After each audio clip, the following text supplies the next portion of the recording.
প্রিয় শিক্ষার্থীবৃন্দ, আসসালামু আলাইকুম। আশা করছি সবাই অনেক ভালো আছেন। বন্ধুরা, পূর্বের ক্লাসগুলোর ঠিকমতো এক্সারসাইজ করেছেন তো?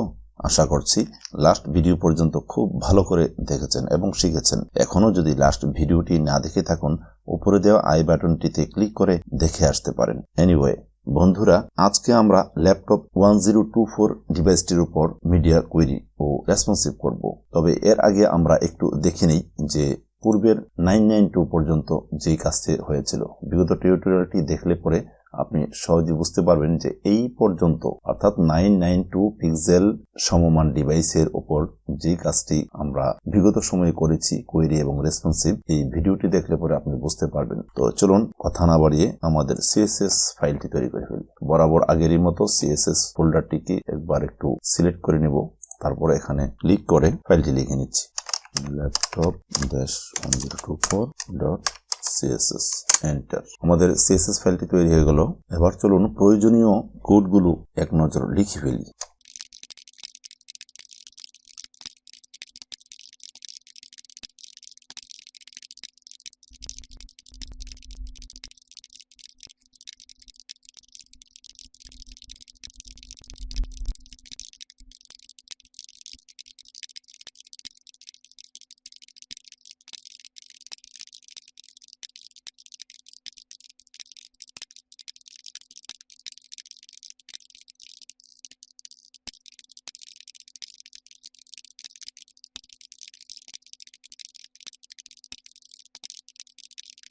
প্রিয় শিক্ষার্থীবৃন্দ, আমরা কিন্তু ল্যাপটপ 1024 পিক্সেল সমমান ডিভাইসটির জন্য সিএসএস লিখে ফেলেছি। এবার চলুন আমাদের প্রত্যাশিত ই কমার্স সাইটটি এক নজর দেখে নিই কোডগুলো কি লিখেছিলাম।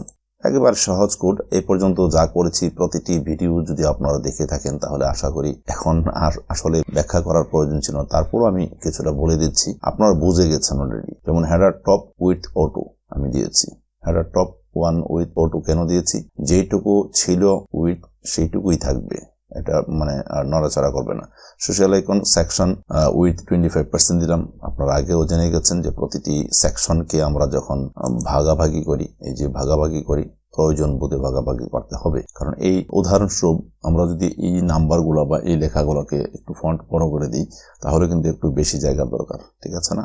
তো বেশি জায়গার জন্য আমি যদি এখানে 40% রাখি, সেটা কি 45% করতে পারবো। তবে 45% যখন আমি করে ফেলবো, টোটালটা তো 100% বা অটো। তো 45% যদি আমি করে ফেলি আর এখানটা যদি আমি আগের মতোই রাখি বা এখানটা, তাহলে তো হবে না। তাহলে এটিকে কমাতে হবে, এটিকে বাড়াতে হবে, অথবা এটিকে বাড়ালে এদিকে কমাতে হবে। বিষয়টা এরকম।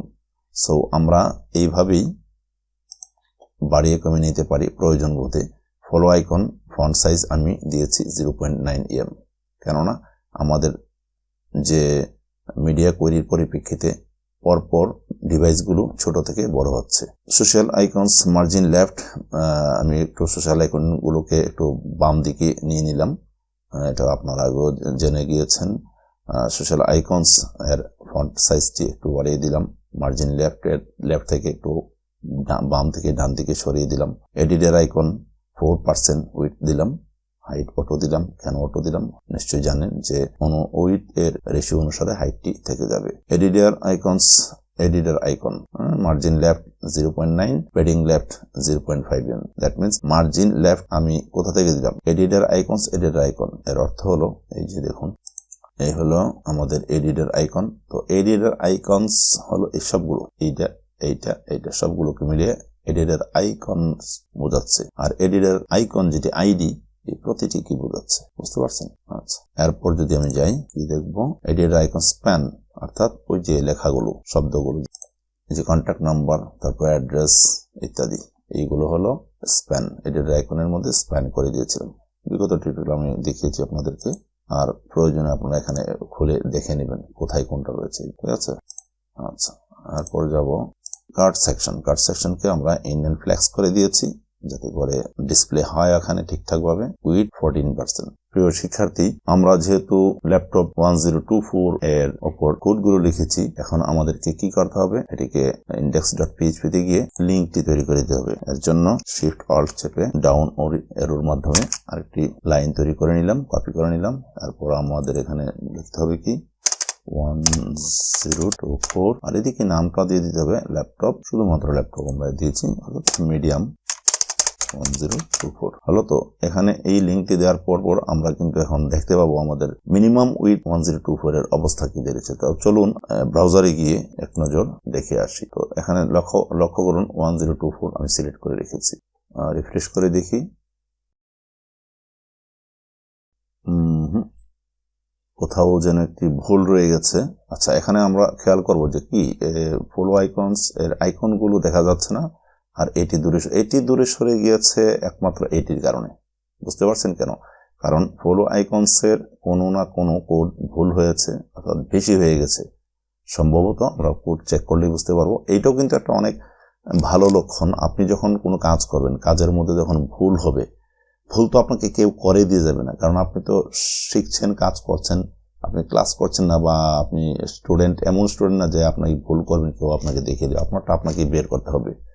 সো এই যে ট্রাবল শুটিংগুলো যত আপনি জানবেন, যত শিখবেন, ঠিক ততই আপনার অভিজ্ঞতা বাড়বে। ভেবে নেবেন না যে আমি ইচ্ছে করে এটি করেছি, আমারও ভুল হয়েছে।